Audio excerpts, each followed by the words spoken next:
Australian troops could be in Afghanistan for at least another decade, with the Prime Minister warning the country must never again become a haven for terrorists.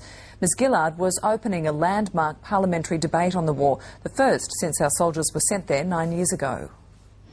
Julia Gillard's recent trip to Tarin Kowt to visit Australian troops clearly made an impression. This afternoon, she sounded like a warrior as she spelled out the twin aims of Australia's Afghanistan commitment. There must be no safe haven for terrorists.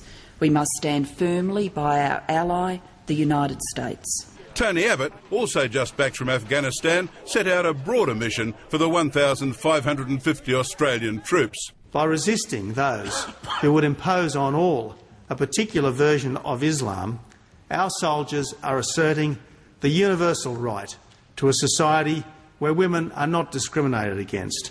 Dissent is not a capital crime.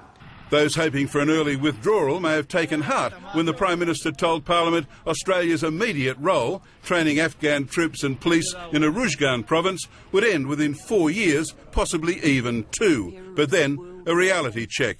We expect this support, training and development task to continue in some form through this decade at least. In other words, we'll still be engaged in Afghanistan to 2020 and beyond, and Australia will argue at a NATO summit next month that there must be no rushed handover to local forces.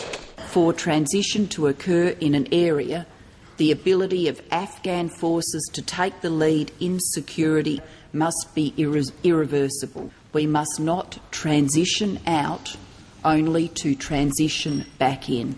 Parliament House security staff ejected a protester who shouted "End the war" from the public gallery. You should go and arrest the people inside who want this war to continue.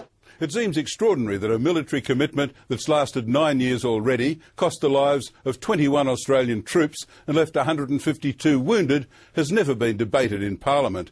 The hung Parliament following the election enabled the Greens and independent Andrew Wilkie to insist that it happen now. Before we deploy troops overseas and commit them to a war, there should be a vote of Parliament. There won't be any enduring peace in Afghanistan until foreign troops are withdrawn. Laurie Oakes, 9 News.